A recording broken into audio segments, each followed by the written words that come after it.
Next, let me turn to the subject of increased CPF contributions for older workers and the increase in the retirement age and re-employment age. Now, this was taken as a big thing by the Prime Minister. He said that older workers will contribute more to CPF so that they would be more financially independent. What a joke that is. My friends, in Singapore, 1 in 10 workers earn $1,000 or less a month. And many of these people are the elderly workers. If you increase the CPF contribution by the employee from the 12% now, which is what older workers are contributing, to the full 20%, eventually, it means that a worker who's earning $1,000 is going to take home $80 less per month. Now, of course, to the elite, $80 is nothing. But to that person earning $1,000, that $80 is a lot. And the employers now also have to pay the older worker more contribution, the employer's contribution. Now, of course, the employer is going to be asking himself, why should I be spending more money employing an older worker when I could be better off employing someone younger? So it shows you that these are harebrained schemes, not well thought of by the elite. What they want to do at the end of the day is to have more CPF monies, more of your monies in the CPF. But you know what?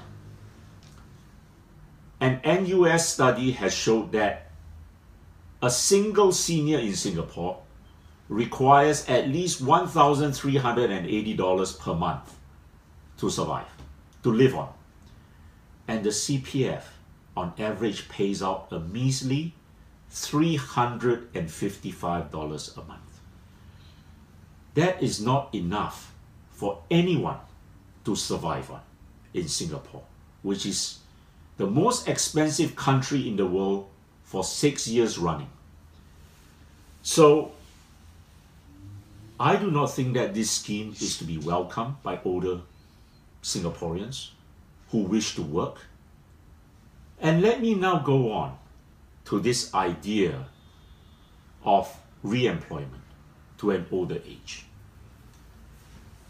And I want to tell Singaporeans something. We have the most ridiculously lax re-employment law anywhere in the world. You know why? Because when an employer offers re-employment, he can offer it on terms and conditions which he likes to the employee. So if the employee was previously earning $4,000 as an example, and the employer can now say, I offer you re-employment at $2,000, and you may have to work longer hours. And the employer will turn around and say, well, that's not fair, and I can't survive on that type of money. And the employer will then tell him, I'm sorry, those are my conditions. If you're not willing to accept those conditions, I will not employ you. And you know what? In that situation, that employer walks away free without having to pay the employee any compensation. So let's not be taken in by this grand idea of a higher re-employment age. The fact of the matter is that we have a government that does not protect the rights of the employee. Their so-called trade union is totally useless. NTUC does nothing to protect the interests of the worker.